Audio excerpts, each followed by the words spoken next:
প্রশ্ন আছে না নাই? এই দোয়া কবুল হওয়ার জন্য এক নাম্বার প্রশ্ন, এক নাম্বার কন্ডিশন, এক নাম্বার শর্ত হলো হালাল ভক্ষণ করা লাগবে। প্রত্যেক ঘরে ঘরে সুদ, দোয়া কবুল হওয়ার কোনো ব্যবস্থাই নাই। ঠিক কিনা বলেন? সুদ মারাত্মক জিনিস, মারাত্মক জিনিস। যারা এটার সাথে জড়িত আছে একজনেরও জীবনে কোনো বরকত। লানা রাসূলুল্লাহ সাল্লাল্লাহু আলাইহি ওয়াসাল্লাম আকিলার রিবা ওয়া মুকিলাহু ওয়া কাতিবাহু ওয়া শাহিদাইহি ওয়া ক্বালাহু সাওয়াব। আল্লাহ নবী বললেন, চার শ্রেণীর মানুষের জন্য আমার অভিশাপ। যে নবী আমাদের জন্য কেঁদেছেন, এখনো কাঁদেন, কিয়ামতের ময়দানে যিনি কাঁদবেন, তিনি যদি আমাদেরকে অভিশাপ দেয়, বাঁচার ব্যবস্থা আছে নাকি? কথা বলেন, আছে নাকি? আল্লাহ নবী বললেন, এক নম্বরে লানাতুল আকিলার রিবা ওয়া মুকিলাহু, তোমাদের মধ্যে যারা সুদ দেয়, সুদ খায় না, সুদ দেয়, এমন মানুষ আছে না নাই? 10,000 টাকার মুখে প্রতি মাসে 1,000 টাকা ইন্টারেস্ট দেয়, এমন পরিবার এই সমাজে আছে না নাই? যারা এমনিভাবে সুদ দেয়, আল্লাহ নবী বললেন, এদের জন্য আমার লানত, নাউজুবিল্লাহ। তোমাদের মধ্যে যারা সুদ ভক্ষণ করে, ব্যবসা বড়ই চমৎকার, লসের কোনো সম্ভাবনাই নাই, আছে নাকি? 1,000 টাকায় ধান 1 মণ, না দিলে পরের বছর 2 মণ, চক্রবৃদ্ধি হারে সুদ মুনাফা খাচ্ছে, এমন মানুষ আছে না নাই? সুদের কাজ কারবার করি, সুদের সাথে নিজের জীবন জড়ালাম, আবার মসজিদের সামনের কাতারে গিয়ে নামাজ পড়ি, এটা হচ্ছে দুনিয়ার জমিনে বাটপারি ছাড়া আর কিছু নয়। ঠিক কিনা? তাহলে 2 নাম্বার হলো, তোমাদের মধ্যে যারা সুদ খাবে, ওয়া কাতিবাহু, 3 নাম্বার তোমাদের মধ্যে যারা সুদের লেনদেন লিখবে, আর তোমাদের মধ্যে 4 নাম্বারে যারা সুদের কাজের সাক্ষী দিবে। এই 4 শ্রেণীর মানুষের জন্য আমি রাসূলুল্লাহর লানত। আর রাশিয়া ওয়াল মুরতাশিয়া ফিন্নার, তোমাদের মধ্যে যারা সুদ দিবে আর যারা সুদ খাবে, উভয়কে যিনি জাহান্নাম দিয়া দিবেন তিনি কে? তাহলে আমরা সুদ ছেড়ে দেব ইনশাআল্লাহ। কেমন? সুদ ছেড়ে দিব আমরা। সুদ না ছেড়ে দিয়ে যত ধরনের দোয়া করবেন কোনো লাভ নাই, আছে নাকি বলেন? কারণ তোমার কবুল হওয়ার জন্য 1 নম্বর শর্তই হলো গোলাম, দুনিয়ার জমিনের মধ্যে তোমাকে হালাল খেতে হবে। দোয়া কবুল হওয়া অনেক দূরের কথা, যার দেহের মধ্যে সুদ এখন পর্যন্ত রয়েছে, তার জান্নাতের দরজাই তালা। নাউজুবিল্লাহ। তালা কিভাবে প্রমাণ দিচ্ছি? আল্লাহ নবী 1400 বছর পূর্বে কি চমৎকার প্রাঞ্জল ভাষায় জানিয়ে দিলেন, লা ইয়াদখুলুল জান্নাতা জাসাদুন মুযিয়া বিল হারাম। যে দেহের মধ্যে 1 চিমটি পরিমাণ হারাম ঢুকে যাবে, ওই দেহ লা ইয়াদখুলুল জান্নাহ, আল্লাহর জান্নাতে প্রবেশ করতে পারে না। নাউজুবিল্লাহ। তাহলে আমরা দোয়া কবুলের জন্য হালাল খাবো। কি খাবো বলেন? হালাল খেতে হলে সুদ ছাড়বো। সুদ কি করবো বলেন? ছাড়বো তো ইনশাআল্লাহ। সুদের বিচার যাতে না আসে। যাদের সাথে সুদের লেনদেন আছে, এটা এখন থেকে বন্ধ করে দিবেন। মূল চালান দিয়ে দিবেন। কি দিবেন? মূল চালান দিয়ে দিবেন। এরপরে যদি না মানে আমরা আসি। আপনাদের মসজিদের সভাপতি সাহেব আছে না? বাইরে 2 জায়গা আছে, সেক্রেটারি সাহেব আছে, চালান দিয়ে দিবেন। এরপরে যদি সুদের জন্য আন্দোলন করে, তাহলে আমরা তার বিরুদ্ধে আন্দোলন করবো ইনশাআল্লাহ। রাজি আছে মুসলমান? কোন সুদখোরের সাথে আমার সম্পর্ক থাকতে পারে না। যদি সে সুদখোর ছেড়ে দেয়, সুদ ছেড়ে দেয়, তাহলে সে আমার কলিজার ভাই। ঠিক কিনা? তাহলে দোয়া কবুলের জন্য শর্ত হচ্ছে হালাল খাওয়া। এই হালালকে হারাম করে একটা পণ্য, সেটা হচ্ছে সুদ, এটা ছেড়ে দিব। তাহলে আমরা বুঝলাম 4 নম্বর আল্লাহ তাআলার গোলাম যারা, তাদের গুণ হলো তারা জাহান্নামের ভয়ে আল্লাহ তাআলার কাছে ক্ষমা চায়। ঠিক কিনা বলেন? আল্লাহর কাছে ক্ষমা চায়, ইস্তিগফার করবেন। ফাকুলতু ইস্তাগফিরু রাব্বাকুম ইন্নাহু কানা গফফারা। আল্লাহ তাআলা বললেন, গোলাম তুমি আমার কাছে ক্ষমা চাও, ইন্নাহু কানা গফফারা, নিশ্চয় আমি ক্ষমাশীল। আল্লাহু আকবার। তাহলে আল্লাহর কাছে ক্ষমা চাইলে তিনি ক্ষমা করবেন। ইউরসিলিস সামাআ আলাইকুম মিদরারা, যদি আল্লাহর কাছে ক্ষমা চাইতে পারেন, তিনি আসমান থেকে রহমতের বৃষ্টি দিয়া ফসল ফলানোর ব্যবস্থা করে দেয়। ওয়ায়ুমদিদকুম বিআমওয়ালিন ওয়া বানিন, আর যদি আমরা রবের কাছে ক্ষমা চাইতে পারি, ওয়ায়ুমদিদকুম বিআমওয়াল, ধন সম্পদ চাই কি চাই না? ধন সম্পদ যাদের বেশি দরকার তারা বেশি বেশি করে মাপ চাইবেন। কারণ আল্লাহ তাআলা বললেন, গোলাম তুমি আমার কাছে ক্ষমা চাও, আমার কাছে দোয়া উত্তোলন করে কান্নাকাটি করো, ওয়ায়ুমদিদকুম বিআমওয়াল, যদি আমার কাছে কাদার মতো করতে পারো, আমি তোমাকে দুনিয়ার জমিনে সম্পদশালী করে দেব। আল্লাহু আকবার। ওয়ায়ুমদিদকুম বিআমওয়ালিন ওয়া বানিন, সুসন্তান দরকার আছে না নাই? যদি একটা সন্তান কুসন্তান হয়ে যায়, তার জন্য আপনাকে জাহান্নামেও যেতে পারে। যদি সন্তানটাকে কন্ট্রোল না করতে পারেন, এই সন্তান আপনার জাহান্নামের কারণ হবে। নাউজুবিল্লাহ। এজন্য আল্লাহর কাছে বলবেন, আল্লাহ তাআলা তুমি আমার সন্তানটাকে সুসন্তান হিসেবে কবুল করো। যদি আল্লাহ তাআলার কাছে ক্ষমা চেয়ে আল্লাহ তাআলার কাছে সুসন্তান যেতে পারেন, ও বানিন, আল্লাহ রাব্বুল আলামিন বলেন আমি তোমাকে নেক সন্তান দান করে দেব। আল্লাহ তাআলার কাছে ক্ষমা চাইবেন, যদি ক্ষমা চাইতে পারেন, ওয়ায়াজআল লাকুম জান্নাতিন ওয়ায়াজআল লাকুম আনহারা, বান্দারে যদি ক্ষমা চাওয়ার নীতি অবলম্বন করতে পারো, তোমাকে এমন জান্নাত দেব যে জান্নাতের তল দিয়া নদী প্রবাহিত হবে। আল্লাহু আকবার। তাহলে আমরা চাইবো কার কাছে? ক্ষমা চাইবো কার কাছে? মানুষের সাথে যদি বেয়াদবি করে থাকেন মাফ চাইতে হবে। এটা হাক্কুল ইবাদ, বান্দার হক যদি নষ্ট করে থাকেন, এটা রবের কাছে মাফ চাইলে হবে না, বান্দার কাছে মাফ চাইতে হবে। ঠিক কিনা বলেন? আইল ঠেলছেন না আপনারা? আইল ঠেলছেন কিনা? ঠেলেন নাই? এই তো কিছুদিন আগে আইল কাটাকাটি হয়েছে না? যার আইল কাটছেন তার কাছে গিয়ে মাফ চাইবেন, যার ধান মারছেন তার কাছে গিয়ে মাফ চাইবেন, যার টাকা মারি গেছেন তার কাছে গিয়ে মাফ চাইবেন। কারণ এগুলো আল্লাহ তাআলা মাফ করবে না।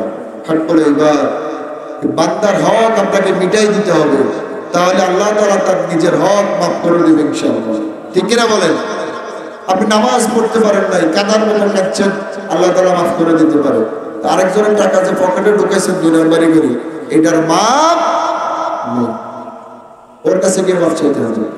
এবং মানুষ হিসাবে যদি কেউ ক্ষমা চায়, তাহলে তাকে ক্ষমা করে দেওয়া দরকার।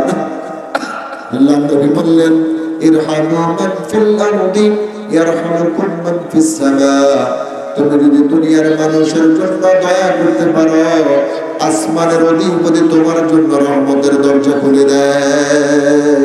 আল্লাহু আকবার। ক্ষমা করবেন জমিনে, আর আপনার রিজিকের পয়সা হবে আসমানে। আল্লাহু আকবার। ক্ষমা করবেন ইনশাআল্লাহ। ক্ষমা না করলে বিপদ। লা ইয়ারহামুল্লাহু মান লা ইয়ারহামুন নাস। আল্লাহ নবী বললেন, ওই ব্যক্তির উপর আল্লাহ তাআলা রহম করেন না, দয়া করেন না, যে মানুষগুলো দুনিয়ার মানুষের উপরে দয়া করে না। নাউজুবিল্লাহ। আমরা দয়া করবো ইনশাআল্লাহ, খাবার দিয়ে সহযোগিতা করব। আপনি তাকে অর্থ দিয়ে সহযোগিতা করতে পারেন, তাকে পরামর্শ দিয়ে সহযোগিতা করতে পারেন, দয়া করবেন। এই দয়াটা এখন আমাদের কাছ থেকে উঠে গেছে। ঠিক কিনা বলেন? আমরা চিন্তা করি যত ক্ষতি করতে পারি বলে এটাই লাভ, যে এটা একটু বেশি বাড়ি গেছে, এটা টাকা পয়সা বেশি, এটাকে ধরে নামাই দিতে হবে। নাউজুবিল্লাহ। এই চিন্তা আছে না নাই? আপনি অন্যের ক্ষতি করার জন্য চেষ্টা করবেন, আপনার ক্ষতির পয়সা আসমানে হবে। কথা বুঝেন নাই মনে হয়? ক্ষতির চিন্তা বাদ দিয়ে দেন। সত্যিকার ঈমানদার তো তারা, যাদের কথা দ্বারা, কর্মের দ্বারা অন্য মানুষ বিপদগ্রস্ত হয় না। আল মুসলিমু মান সালিমাল মুসলিমুনা মিন লিসানিহি ওয়া ইয়াদিহি। খাঁটি মুসলমান হওয়ার জন্য শর্তই হচ্ছে আপনার কথা, আপনার কাজ, এগুলা দ্বারা যাতে মানুষ কখনো ক্ষতিগ্রস্ত না হয়। তাহলে 4 নম্বর, যারা আল্লাহ তাআলার গোলাম, তারা কি করে? জাহান্নামের ভয়ে আল্লাহ তাআলার কাছে কান্নাকাটি করে। 5 নাম্বার, ওয়াল্লাযীনা ইযা আনফাকু লাম ইউসরিফু ওয়া লাম ইয়াকতুরু ওয়া কানা বাইনা যালিকা কাওয়ামা। 5 নাম্বার, আল্লাহ তাআলা যাদেরকে নিজের গোলাম বলে পরিচয় দিলেন, আল্লাহ তাআলার সেই গোলামগুলোকে আল্লাহ তাআলা যে সম্পদ দান করেছেন, এই মানুষগুলো এই সম্পদ থেকে অতিরিক্ত খরচ করে না, আবার কৃপণতা করে না, মধ্যম পন্থা অবলম্বন করে। আমাদের মধ্যে আমরা আছি কেউ একেবারে বেশি খরচ করে দেউলিয়া হয়ে যাই, ঠিক কিনা বলেন? আবার কেউ খরচই করে দান করতে মন চায় না।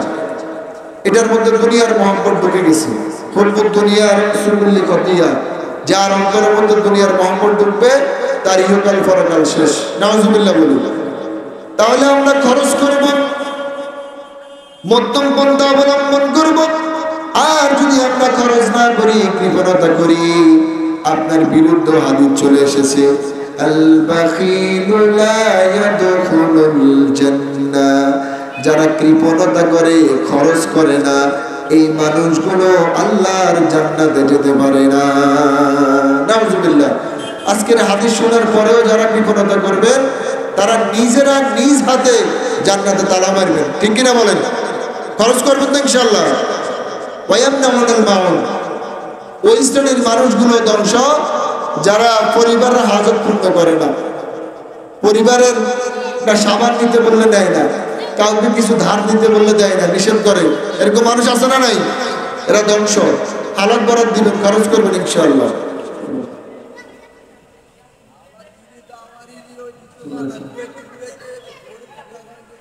এরপরে 6 নাম্বার গুণ হলো, 6 নাম্বার যাদেরকে আল্লাহ তাআলা নিজের গোলাম বলে পরিচয় দেন, এই মানুষগুলোর 6 নাম্বার গুণ হলো ওয়াল্লাযীনা লা ইয়াদউনা মা'আল্লাহি ইলাহান আখার। এরা কখনো তাদের রবের সাথে অন্য কাউকে শরীক করে না। শিরক আছে না নাই সমাজে? শিরক করা যাবে না। আল্লাহ নবী বললেন, লা তুশরিক বিল্লাহি শাইআন ওয়া ইন কুতিলতা ওয়া কুররিকতা। যদি তোমাকে আগুনে ফুরাতে চাই, পুড়ে যাও। যদি তোমাকে হত্যা করতে চাই, তুমি হত্যা হয়ে যাও। তারপরে আল্লাহ তাআলার সাথে শিরক করো না। শিরক শব্দের অর্থ হচ্ছে অংশীদার, পার্টনারশিপ। এক আল্লাহ ব্যতীত আরো অন্য আল্লাহ আছে, এই বিশ্বাস হচ্ছে শিরক। নাউজুবিল্লাহ বলি। আমরা অনেকে বলি যে জমিন আমাকে খাওয়া, বলি কি বলি না? এই যে নৌকা আমাকে খাওয়া, এই গরু আমাকে খাওয়া, গরুর দুধ বেশি বলি গরু আমাকে খাওয়া। গরু খাওয়ানোর কোনো ক্ষমতা আছে? খাওয়া কেউ? এই কথাগুলো বলবেন না, এগুলো শিরক, মারাত্মক শিরক। যারা না বুঝে করেছেন তারা তওবা করবে, আর যারা বুঝে শুনে করবেন তারা ধ্বংস। কারণ যারা শিরক করবে তাদের ব্যাপারে আল্লাহ তাআলা বললেন, ইন্নাল মুশরিকিনা ফি নারি জাহান্নাম খালিদিনা ফিহা আবাদা। যারা জেনে শুনে শিরক করলো, এদের জন্য তাদের নির্ধারিত স্থান হলো জাহান্নাম, আর তারা সেখানে আবাদুল আবাদ বসবাস করা লাগবে। নাউজুবিল্লাহ। তাহলে আমরা শিরক ছেড়ে দেবো ইনশাআল্লাহ। রাজি আছি তো? ছাড়বেন তো ইনশাআল্লাহ? জমিন আমারে খাওয়া না, খাওয়া একজন, তিনি কে? নৌকার জাল আমারে খাওয়া না, খাওয়া একজন, তিনি কে? চাকরি আমারে খাওয়া না, খাওয়া একজন, তিনি কে? মনে থাকবে তো ইনশাআল্লাহ। 7 নম্বর, আল্লাহ তাআলার গোলাম হচ্ছে তারা ওয়ালা ইয়াকতুলুনান নাফসাল্লাতী হারামাল্লাহু ইল্লা বিল হক।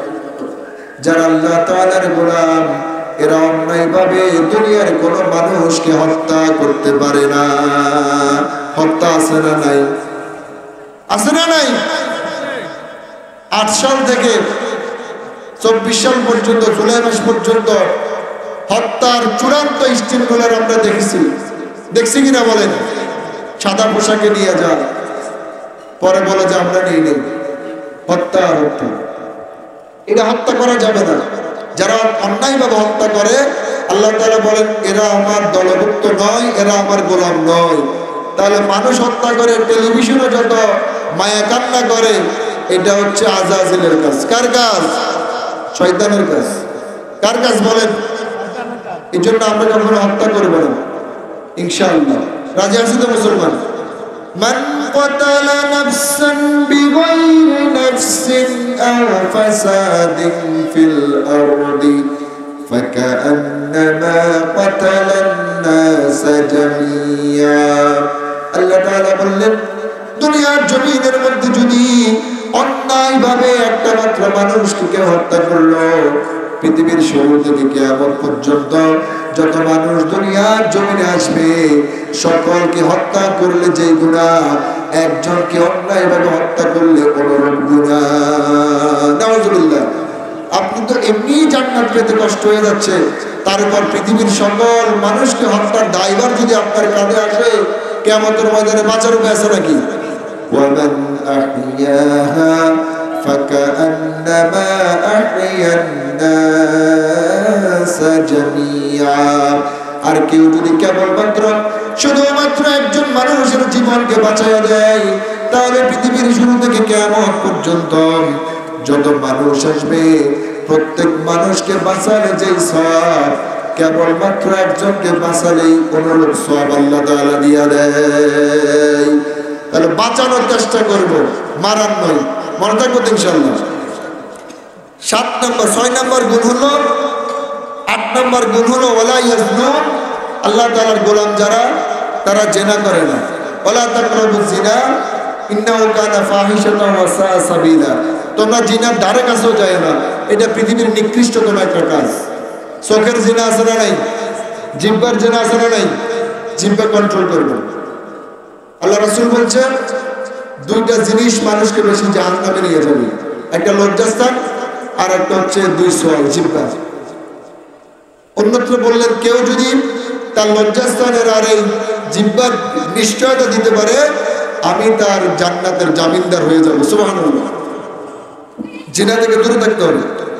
9 নম্বর ওয়াল্লাযীনা লা ইয়াশহাদুনা যুর। যারা আল্লাহ তাআলার গোলাম, এরা কখনো মিথ্যা সাক্ষী দিবে না, মিথ্যা কথা বলবে না। 10 নম্বর হচ্ছে তারা কখনো কোনো মন্দ কাজ করে না। ওয়াইদা মাররু বিল্লাহি মাররু কিরামা। এরা খারাপ কাজ করে না এবং খারাপ কাজ দেখলে ফাঁস কাটিয়ে চলে যায়। আপনারা তাস খেলা দেখলে আরো বেশি যায় দাঁড়ান, ঠিক কিনা বলেন? খেলেন না, দাঁড়ায় দাঁড়ায় দেখেন, গুনাহ হচ্ছে। কেন করেন ভাই? বান্দা যতক্ষণ পর্যন্ত জুয়া খেলবে, ততক্ষণ পর্যন্ত তার হাতগুলো শুকরের রক্ত দ্বারা রঞ্জিত থাকবে। আর এই অবস্থায় যদি বান্দা মারা যায়, তাহলে ঈমান হারা হয়ে মৃত্যুবরণ করবে। নাউজুবিল্লাহ। দরকার আছে তাস খেলা। এরপরে হচ্ছে 11 নম্বর হচ্ছে তাদেরকে যদি আল্লাহ তাআলার গোলাম যারা, তাদেরকে কোরআন দিয়ে উপদেশ দিলে তারাই সে উপদেশ গ্রহণ করে। কোরআন বলছে ইসলামী রাজনীতি করার জন্য, আপনাকে ইসলামী রাজনীতি করতে হবে। যদি করেন তাহলে বুঝবেন যে আপনি আল্লাহ তাআলার গোলাম, ঠিক কিনা বলেন? আর যদি না করেন তাহলে গোলামের মধ্যে ত্রুটি আছে। 12 নম্বর হচ্ছে তারা দোয়া করে, রব্বানা হাব লানা মিন আজওয়াজিনা ওয়া যুররিয়্যাতিনা কুররাতা আইনি ওয়াজআলনা লিল মুত্তাকিনা ইমামা। তারা দোয়া করে, আল্লাহ আমাকে সুখ শীতলকারী সন্তান দান করেন, স্ত্রী দান করেন, আর আমাদেরকে মুত্তাকিদের ইমাম হিসেবে কবুল করেন। আমিন। এই 12টা কাজ